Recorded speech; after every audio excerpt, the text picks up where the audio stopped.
السلام علیکم ورحمۃ اللہ۔ بسم اللہ الرحمن الرحیم، الصلاۃ والسلام علی رسولہ الکریم وعلی آلہ وصحبہ اجمعین، اما بعد۔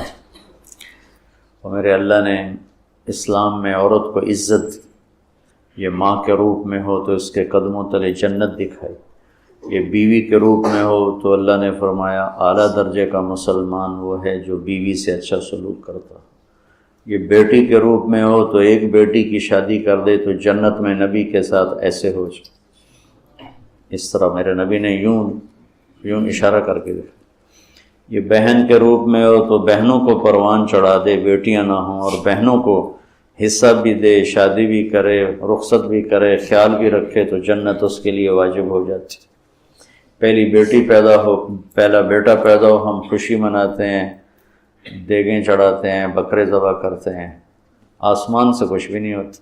اگر پہلی بیٹی پیدا ہو، خامند بھی خوشی منائے اور بیوی بھی، یہ شرط ہے، تو آسمان سے ایک فرشتہ اترتا ہے جس کے سبز زمرد کے پر ہوتے ہیں، وہ اس بچی پر، اس ماں پر ایسے پر بچھا دیتا ہے اور کہتا ہے کہ تو بھی کمزور ہے، جس کو تو نے جنا ہے وہ بھی کمزور ہے، جو تم دونوں پہ خرچ کرے گا اللہ اس کا ساتھی ہو جائے۔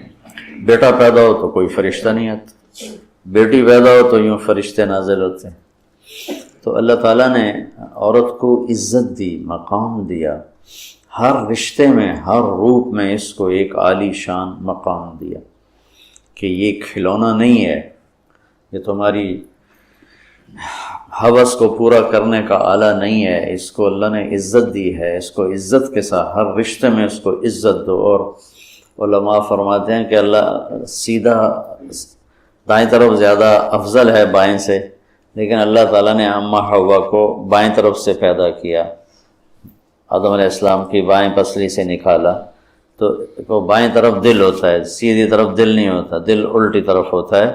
تو اس میں ایک پیغام دیا کہ عورت کسی بھی رشتے میں ہو اس کی جگہ دل کے قریب ہونی چاہیے، یہ اس طرف سے پیدا کرنے میں یہ پیغام ہے کہ عورت کسی بھی روپ میں ہو وہ دل کے قریب ہونی چاہیے۔ تو چونکہ دین سیکھا نہیں تو کچھ عیاشی میں پڑھ کے کھلونا بنا لیتے ہیں، کچھ اپنی معاشرت میں آ کر مارنا، پیٹنا، گالیاں دینا، ماں نے شکایت لگائی تو مارنا شروع کر دیا، کسی بہن نے شکایت لگائی تو مارنا شروع کر دیا، باپ نے شکایت لگائی تو بے عزت کرنا شروع کر دیا۔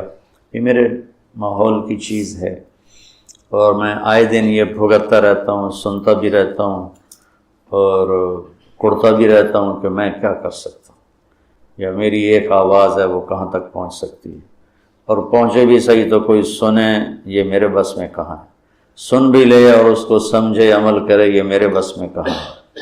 تو اللہ تعالیٰ کا اپنا نظام ہے۔ تو ایک بہت بڑا طبقہ ہے جو اس طرح عورت کو پیس کے رکھتا ہے اور اس کی ماں کے روپ میں ہے تو ذلیل ہو رہی ہے، بیٹی کے روپ میں ہے تو ذلیل ہو رہی ہے، بیوی کے روپ میں ہے تو ذلیل ہو رہی ہے، وہ بہن کے روپ میں ہے تو اس کو جائیداد میں حصہ نہیں مل رہا ہے۔ یہ پورے ملک میں ہمارے یہ تباہی آئی ہوئی ہے، اور اللہ تعالیٰ نے یہاں یعنی شہوت غلط لفظ نہیں ہے، خواہشات کو کہتے ہیں، خواہشات کی محبت ہر انسان کے دل میں ہے۔ سب سے پہلے عورت کو ذکر کیا کہ کسی بھی گھر کی رونق عورت کے ساتھ، جس گھر میں عورت نے موت کیا چیز، کیوں مر جاتے ہیں؟ پیدا ہونے کی درخواست نے دی تھی، پیدا کر لیا، کیوں پیدا کیا پتہ کوئی نہیں۔ حضرت علی نکلے عشاء کی نماز پڑھ کے تو کچھ لوگ تلواریں لے کے کھڑے تھے، آپ نے فرمایا کیوں کھڑے ہو؟ کہا جی وہ خطرہ ہے خارجیوں سے آپ کو شہید نہ کر دیں۔ فرمانے لگے تم اللہ سے پہرا دے سکتے ہو میرا؟ کہنے لگے اللہ سے تو پہرا نہیں دے سکتے، ہم تو ان خارجیوں سے پہرا دے رہے ہیں۔ کہ پھر جاؤ سو جاؤ، جب موت کے فیصلے اوپر ہوتے ہیں، جب وہاں فیصلہ ہوگا تو نیچے کوئی روک نہیں سکے گا، جاؤ چلے جاؤ سو جاؤ۔ تم مرتے کیوں ہیں؟ پھر کوئی جلا دیتا ہے، کوئی بہا دیتا ہے، کوئی مٹی میں ملا دیتا ہے، کوئی پرندوں کے سپرد کر دیتا ہے۔ پارسی موت کیا چیز ہے، میڈیکل سائنس میں اس کے 200 جواب ہیں، 200، اور ایک بھی صحیح نہیں، سارے غلط۔ پھر موت کے بعد کچھ ہے یا مر گیا اور مٹی ہو گئے؟ یہ چند سوال میں نے آپ کے سامنے رکھے ہیں، اور پوری دنیا کے انسانوں کو چیلنج ہے کہ اپنے علم سے جواب دو، کسی کے پاس اس کا جواب کوئی۔ موت کیا چیز ہے؟ کیوں مر جاتے ہیں؟ پیدا ہونے کی درخواست نے دی تھی، پیدا کر لیا، کیوں پیدا کیا پتہ کوئی نہیں، اب مرنا نہیں چاہتے، لیکن دائیں بائیں موت کے حملے ہو رہے ہیں، ایک دن مجھ پر بھی ہو جائے گا، آپ پر بھی ہو جائے گا، اور ہم ایک ماضی کی بھولی بسری داستان بن جائیں گے۔ تم مرتے کیوں ہیں؟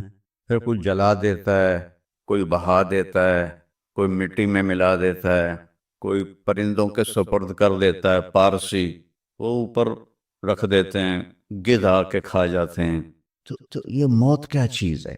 تھوڑا شروع میں میڈیکل میں نے شروع کیا تھا، تو پھر اللہ نے میرا راستہ بدل دیا۔ تو موت کیا چیز ہے، میڈیکل سائنس میں اس کے 200 جواب ہیں، 200، اور ایک بھی صحیح نہیں، سارے غلط، کیونکہ وہ انسانی عقل سے ہیں، نہیں پہنچ سکتے۔ پھر موت کے بعد کچھ ہے یا مر گیا اور مٹی ہو گئے؟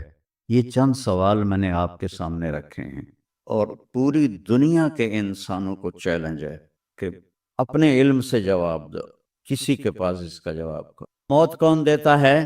یحیی و یمیت، مارنے والا بھی اللہ ہے اور زندگی دینے والا بھی اللہ ہے۔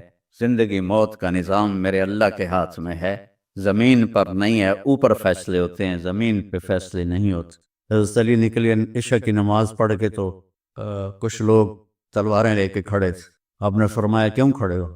کہا جی وہ خطرہ ہے خارجیوں سے آپ کو شہید نہ کر لیں۔ فرمانے لگے تم اللہ سے پہرا دے سکتے ہو میرا؟ کہنے لگے اللہ سے تو پہرا نہیں دے سکتے، ہم تو یہ خارجیوں سے پہرا دے رہے ہیں۔ کہ پھر جاؤ سو جاؤ، جب موت کے فیصلے اوپر ہوتے ہیں، جب وہاں فیصلہ ہوگا تو نیچے کوئی روک نہیں سکے گا، جاؤ چلے جاؤ سو جاؤ۔ تو موت دینے والا بھی اللہ ہے، زندگی دینے والا بھی اللہ ہے۔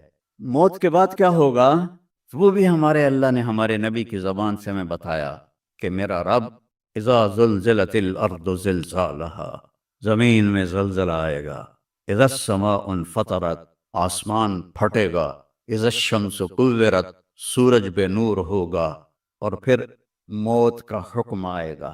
اور اللہ ایک تو آج فرد کی موت ہے، ایک مرد کی موت ہے، ایک عورت کی موت ہے، ایک دن آئے گا جب اذا الشمس کورت، یہ بھی میرے نبی نے بتایا کہ ایک زلزلے کے ساتھ کائنات کو پھاڑ دیا جائے گا، اور پھر پہلے آسمان کے فرشتے مار دے گا، دوسرا، تیسرا، چوتھا، پانچواں، چھٹا، ساتوں آسمان کے فرشتے مار کے اللہ پوچھے گا کون باقی ہے؟ ملک الموت اسرائیل سے، وہ کہے گا یا اللہ عرش کے فرشتے اور ہم 4 باقی ہیں۔ تو اللہ تعالیٰ کہے گا جبریل و میکائیل کو موت دے دو، تو اللہ کا عرش کہے گا یا اللہ ان کو بچا لیں، یہ آپ کے قدیم خادم ہیں، تو اس کو خاموش، فقط کتبت الموت علی من کان تحت عرشی، میرے عرش کے نیچے سب مریں گے۔ پھر اللہ کہے، پھر جبریل میکائیل مر جائیں گے، پھر اللہ کہے گا کون باقی؟ کہیں گے یا اللہ عرش کے فرشتے اور ہم 2، اسرافیل اور اسرائیل۔ تو اللہ فرمائیں گے عرش کے فرشتے مر جائیں، پھر وہ مر جائیں گے، پھر اللہ کہے گا کون باقی؟ وہ کہیں گے یا اللہ اسرافیل اور اسرائیل۔ تو اللہ فرمائیں گے اسرافیل مر جائے، اسرافیل مر جائے گا، ہن اتنے اللہ تے ہیٹ اسرائیل، اسا کہ لے ہن میری بھی باری آئی، سارے دی جند کڈی، ہن میری بھی نکلن لگی ہے۔ سو ہماری طرح اس کی ٹانگیں کانپ رہی ہوں گی، ایڈی طاقتور جان، ڈڑ ڈڑ ڈڑ ڈڑ ڈڑ ڈڑ ڈڑ ڈڑ، آواز آئے گی کون باقی؟ سو اسرائیل کی زبان گنگ ہو جائے گی، کہے گا یا اللہ اب تو تیرا یہ غلام ہی باقی۔ تو اللہ تعالیٰ ایک گرجدار آواز میں کہیں گے مت فإنک خلق من خلق، مر جا تو بھی میری ایک مخلوق ہے۔ اور اسرائیل ایک چیخ مارے گا مرتے وقت، زمین آسمان کے پرزے پرزے ہو جائیں گی۔ بس جب اسرائیل بھی مر جائے گا تو پھر اللہ تعالیٰ کہے گا من کان لی شریکا فلیات، کوئی ہے میرا شریک تو اب آ جاؤ مقابلے میں۔ پھر اللہ کہے گا من کان لی شریکا فلیات، کوئی ہے میرا شریک تو آؤ میرے مقابلے میں۔ من کان لی شریکا فلیات، کوئی ہے میرا شریک تو آؤ میرے مقابلے میں۔ سناٹا۔ پھر اللہ کہے گا این الملوک، بادشاہ کدھر ہیں؟ این الجبارون، ظالم کدھر ہیں؟ این المتکبرون، تکبر والے کدھر ہیں؟ لمن الملک اليوم، آج کس کی بادشاہی ہے؟ پھر اللہ خود جواب دے گا للہ الواحد القہار۔ پھر اللہ کہے گا میں نے انی بدأت بالدنیا ولم تکن شیئا وانی اعیدها، میں نے دنیا بنائی اور مٹا دی، میں اسے دوبارہ بھی کھڑا کر دوں گا۔ ما خلقکم ولا بعثکم الا کنفس واحدہ، تمہیں اٹھانا سب کو، مارنا اٹھانا ایک کی طرح، جیسے ایک کو مارنا اٹھانا آسان ہے، تم سب کو مارنا اٹھانا آسان ہے۔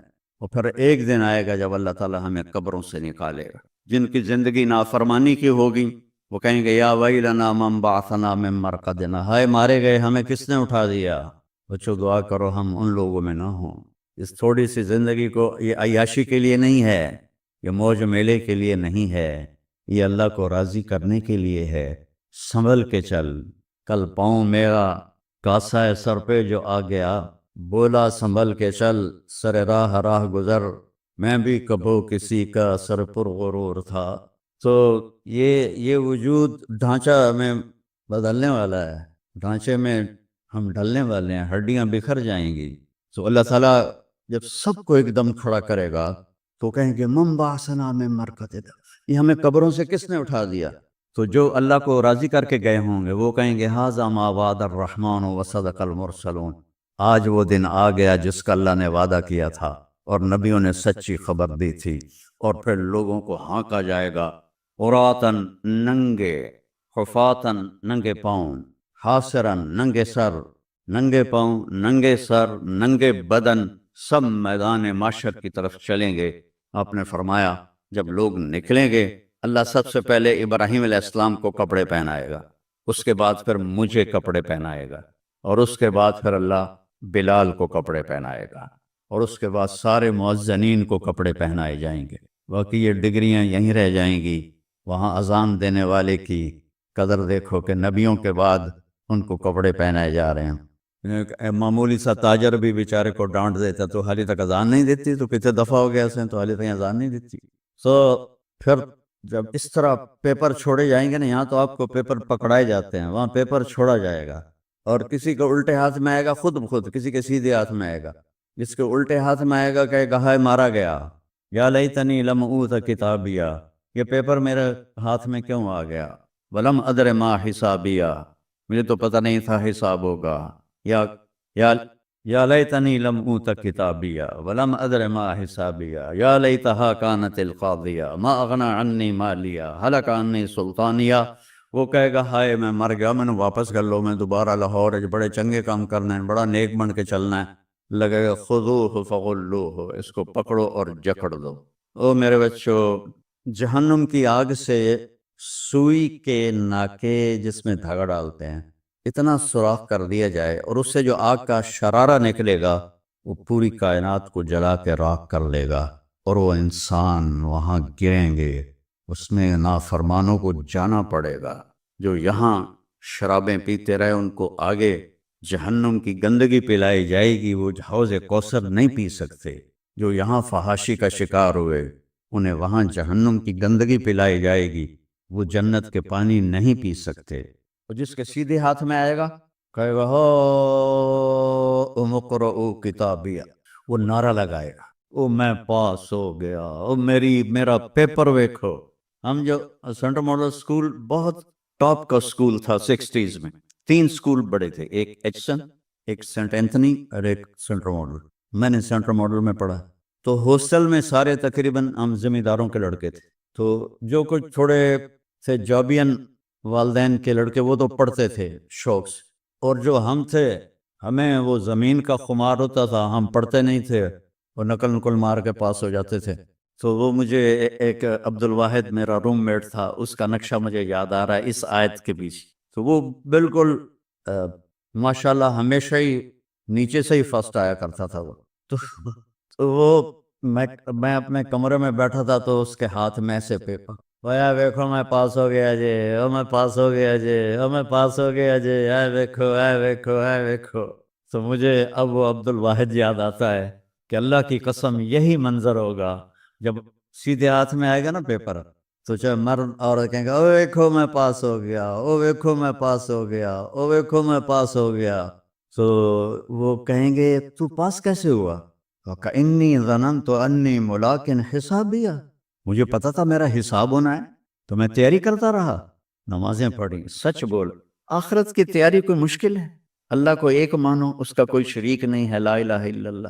محمد مصطفیٰ کو اس کا رسول مانو، آخری رسول ہیں، ان کے بعد رسول کوئی نہیں۔ پھر 5 نمازیں ہیں، کون سی مشکل ہے؟ پہلی قوم پہ 2 نمازیں فرض تھی، ہمارے اوپر 5 نمازیں فرض ہیں، اور سفر میں عادی ہو جاتی ہے۔ رمضان کے 1 مہینے کے روزے ہی، زکوٰۃ 2 منٹ کا کام ہے، حج 5 دن کا کام ہے، یہ تو عبادت کا ڈھانچہ ہے۔ باقی زندگی میں سچ بولو، جھوٹ نہ بولو، دیانتداری کرو، دھوکہ نہ دو، اخلاق اچھے کرو، گالی گلوچ نہ کرو، رزق حلال کماؤ، رزق حرام نہ کماؤ، ماں باپ کے آگے سر جھکا کے بیٹھ۔ میرے نبی نے فرمایا اگر میری ماں زندہ ہوتی اور میں عشاء کی نماز پڑھا رہا ہوتا مسجد میں اور سورۃ فاتحہ بھی شروع کر چکا ہوتا اور آواز آتی محمد، تو میں ماں کے لیے نماز توڑ دیتا۔ میں کہتا جی اما جی، جو نبی ہو کر نماز توڑ دے، فرض نماز ماں کے لیے۔ آج کی ماؤں کو بیٹے آنسو رلاتے، ان کے روے۔ آپ سے پوچھا گیا قیامت کب آئے گی؟ آپ نے فرمایا جب بیٹیاں ماؤں کی نافرمان ہو جائیں گی۔ خاص طور پر بیٹیوں کا نام لیا، جب بیٹیاں بھی ماؤں کی نافرمان ہو جائیں گی تو اللہ قیامت کو قائم